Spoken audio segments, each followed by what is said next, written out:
Hello' everyone, আশা কৰোঁ সকলো ভালে আছে, কুশলে আছে। মই আকৌ এটা ব্লগ ভিডিঅ' লৈ আপোনালোকৰ ওচৰলৈ আহিছোঁ।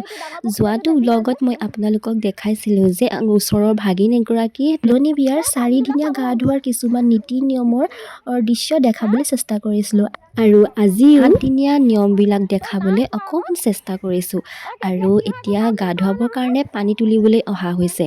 আৰু পানী তুলিবলৈ আহোঁতে মই ঘৰত আছিলোঁ, অলপ কামত ব্যস্ততাৰ কাৰণে আহিব নোৱাৰিলোঁ। সেইটো কাৰণে লৰালৰিকৈ তেওঁলোকে য'ৰ পৰা পানী তুলিছে, আমাৰ সন্মুখতে থকা এগ্ৰিকালচাৰৰ ভিতৰৰ পুখুৰীটোৰ পৰা মই তালৈকে দৌৰাদৌৰিকৈ আহিলোঁ। এয়া অকণমান ভিডিঅ' আপোনালোকক দেখাবলৈ চেষ্টা কৰিছোঁ। আহকচোন তেন্তে ভিডিঅ'টো আৰম্ভ কৰোঁ।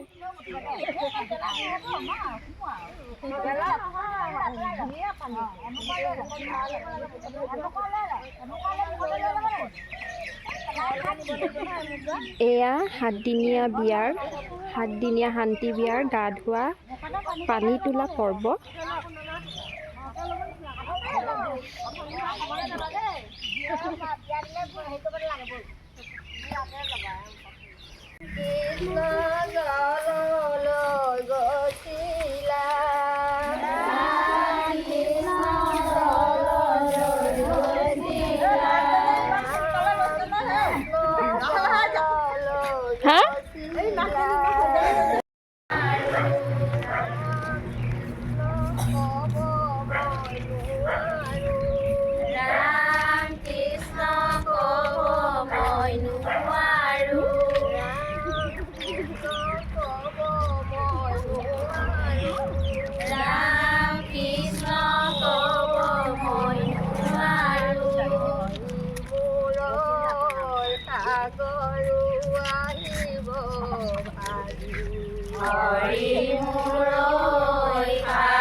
পানী তুলি আহি বিয়াঘৰ পোৱাৰ লগে লগে গোপিনীসকলক আদৰণি জনাইছে আৰু ইমান ধুনীয়াকৈ বিহু গীতেৰে তেওঁলোকক আদৰণি জনাইছে। দান বৰঙণিও দিয়া হৈছে। হাঁহি ধেমালিৰ মাজেৰে উলহ মালহেৰে বিহু গীত জুৰি খুব উৎপাত কৰি তেওঁলোকক আদৰণি জনাইছে। খুব বেছি ভাল লাগিলে। আহকচোন চাওঁ।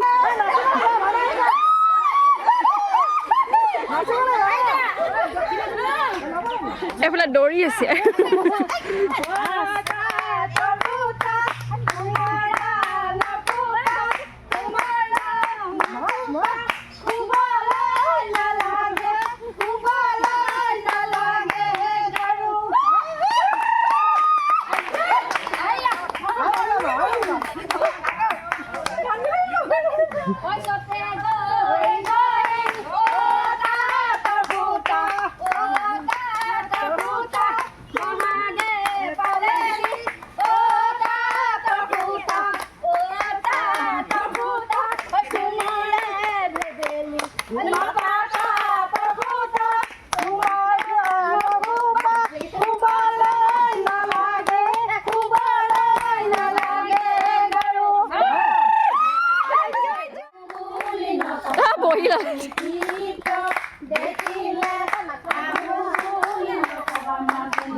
ঘূৰি দিয়ক ঘূৰি দিয়ক।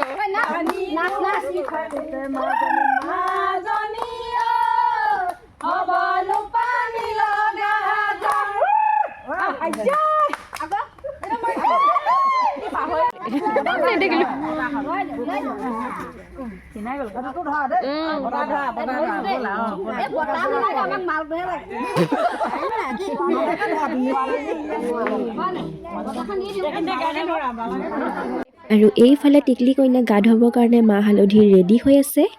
আৰু এতিয়া কইনাক গা ধুৱাবৰ কাৰণে তেওঁলোকৰ নীতি নিয়মেৰে বাহিৰলৈ উলিয়াই অনা হৈছে।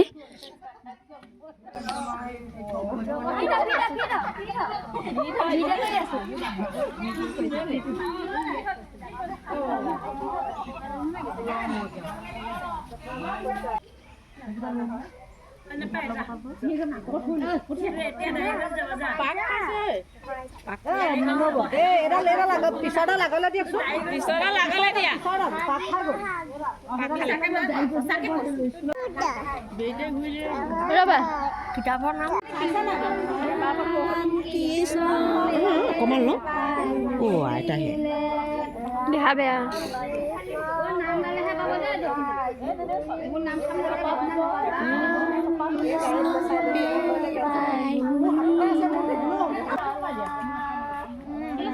আৰু এইফালে বৰ বিয়া নিচিনাকৈ সৰু বিয়াটোত এখন ডাঙৰ ট্ৰেত কইনাৰ কাৰণে কাপোৰ কানি গামোচা চব ৰেডি কৰি ৰাখিছে আৰু এইফালে কইনাক কলপাতৰ তলত বহাই মূৰত তেল দিয়া হৈছে তেওঁলোকৰ নীতি নিয়মেৰে। তাৰপাছতে মাহ হালধি হাতে ভৰিয়ে মুখে সকলোতে সনা হৈছে। তাৰপাছতে গা ধোৱা হ'ব আৰু সকলোৱে উৰুলি দি আছে আৰু লগতে আমাৰ নাইৰা মইনাও লগতে উকে উৰুলি দিছে। তাইও বৰ ফূৰ্তি পাইছে দেই। যদি ভিডিঅ'টোত কিবা কওঁতে ভুল হৈছে বা ভুলতে কিবা বেলেগ কৈ পাইছোঁ তেনেহ'লে আপোনালোকে ভুল নুবুজি ক্ষমা কৰিব, কিয়নো মই হৈছোঁ মুছলিম সম্প্ৰদায়ৰ, সেইকাৰণে ভালকৈ নাজানো। যিখিনি তেওঁলোকৰ পৰা জানিছোঁ বুজিছোঁ তাৰ সেইটোৱেই মই ভিডিঅ' এটা ৰেডি কৰিছোঁ, যাতে তাইও ডাঙৰ হ'লে চাব পাৰিব আৰু মেমৰি হিচাপে থাকি যাব। আৰু ভালো লাগে এনেকুৱা নজনা কথা জানি আৰু দেখি ভাল লাগে, সেইকাৰণে ভিডিঅ'টো বনালোঁ আচলতে। আৰু এয়া গা চা ধোৱাৰ পাছত নিয়ম নীতি কৰি সেৱা কৰিছে। এয়া চাওকচোন আহক। আৰু মাজে মাজে হুলস্থুলো শুনি আছে। আপোনালোকে নাভাবিব আকৌ দেই কাজিয়া হৈছে কিবা হৈছে, এয়া আকৌ ধেমালি। ইগৰাকীয়ে সিগৰাকীয়ে মুখত কিবা কিবি সানিছে, পিঠাগুড়ি কিবা কিবি সানিছে আৰু মানে পূৰা উৎপাত চলি আছে। ঠাণ্ডা পানী ছটিয়াইছে কিবা কিবি আৰু খুব উৎপাত কৰি আছে। সেইটো কাৰণেহে ধেমালিৰ মাজে মাজে বিয়াখন হ'ল, সেইকাৰণেও ভাল লাগিলে।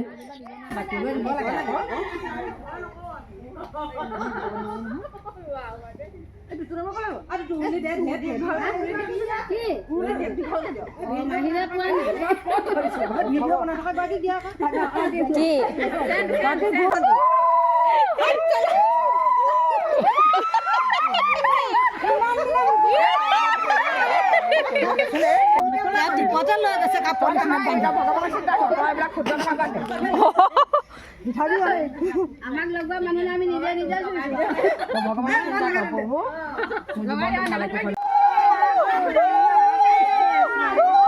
আৰু এয়া নিয়ম নীতিৰে সেৱা কৰাৰ পাছত এতিয়া মাহীয়েকে লৈ গৈছে বাৰান্দাত বহাবৰ কাৰণে। ইয়াতে অকণমান নাম লোৱা হ'ব আৰু কিছুমান নিয়ম নীতি কৰা হ'ব। তাইক ধুনীয়াকৈ সজোৱা হ'ব, নতুন কাপোৰ এসাঁজ পিন্ধাব আৰু ধুনীয়াকৈ বহাব গোপিনীসকলৰ মাজত। সকলো গোপিনী ইয়াতে বহিছে, আমিও বহিলোঁ। আৰু এতিয়া কইনাক ধুনীয়াকৈ সজাই পৰাই দিয়া হৈছে। মামীয়েকে মূৰ ফনিয়াই দিছে, ইমান ধুনীয়াকৈ বিয়ানাম গাই গাই সজাইছে নহয়। মোৰ আকৌ বৰ বিয়া নিচিনাহে অনুভৱটো হৈছে পাই। আৰু বিয়ানাম শুনি শুনি আমাৰ নাইৰাও যেন নাচিবলৈ লাগি গ'ল। এনেই গান শুনিব নোৱাৰে, গাটো নাচিয়ে থাকে তাই। দেখিছে নাই বা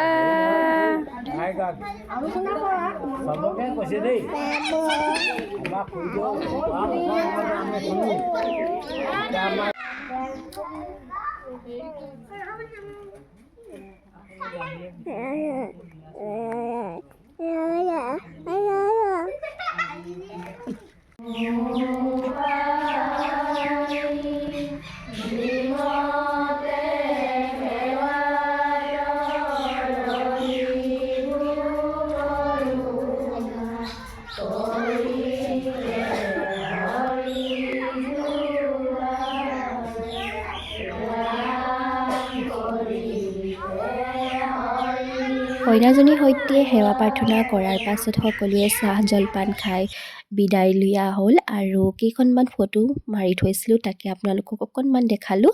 আজিৰ ভিডিঅ'টো ইমানেই আছিল। আশা কৰোঁ আপোনালোকে চাই ভাল পালে। যদি ভাল পালে তেনেহ'লে লাইক কমেণ্ট শ্বেয়াৰ আৰু মোক ফ'ল' কৰিব। আৰু যদি ইউটিউবত চাই আছে তেনেহ'লে ছাবস্ক্ৰাইব কৰিব। যদি ভুলতে কিবা কৈ পাইছোঁ বা ক'বলৈ থাকি গৈছে বা ভুলতে বেলেগ কিবা এটা ওলাই গৈছে তেনেহ'লে নিজৰ বুলি ভাবি ক্ষমা কৰি দিব।